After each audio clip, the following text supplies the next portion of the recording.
Okay, not everybody knows this about me, but I have a degree in art from UC Santa Cruz because I studied art there at one point, and I like to do things that are unique. So I wanted to come up with a brand new art form. I thought it'd be kind of cool. So I thought about this artist at the time named Marcel Duchamp. Here's like an abstract painting he made, which has this kinetic feel to it, which in my mind seems to capture movement and time in a painting, which is a flat and non-moving format.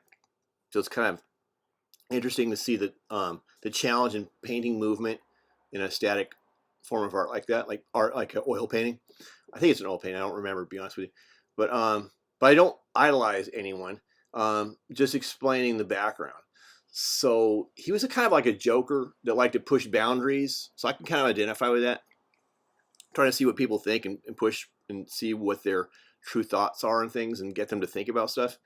So you can see in this painting he made, it's like a kind of a reference to the Mona Lisa. He's got painted like a mustache on her or something. So I don't know. I think it's kind of funny. But in any event, like art, like everything else, it would seem, is used by the elites to push agendas. And I have heard Call explain that they use it as a front for laundering transactions. I believe Call. So I thought it was important to note that for everyone. Anyway, that said, he entered in a urinal as a quote unquote found sculpture into an art exhibit. I think he probably did it as a joke or to test boundaries for people who took themselves too seriously and the snobs that make a living bullshitting and telling other people what is and isn't art or what is or isn't good art, etc. So it kind of like, it reminds me how the news tries to tell people what to think, or movies, etc. Anyway, I thought his point of view was interesting and funny at the same time.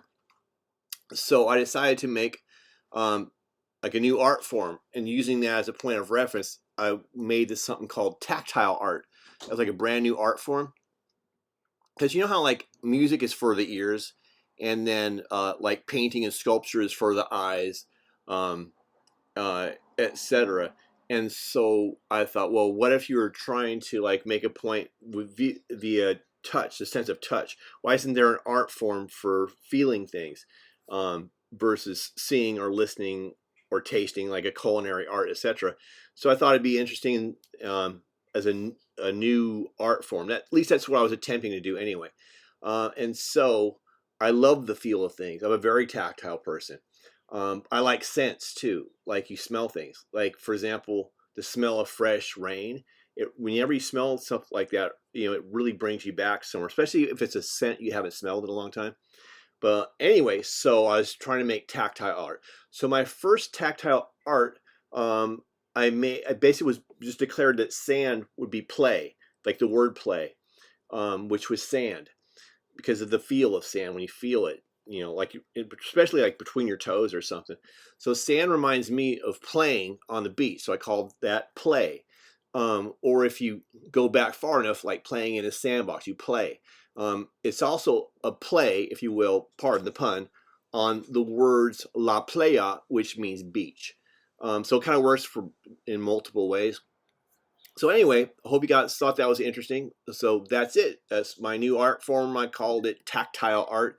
Um, and that's what I came up with. And that's all I got to say. If you like it, great. If you don't, that's great too.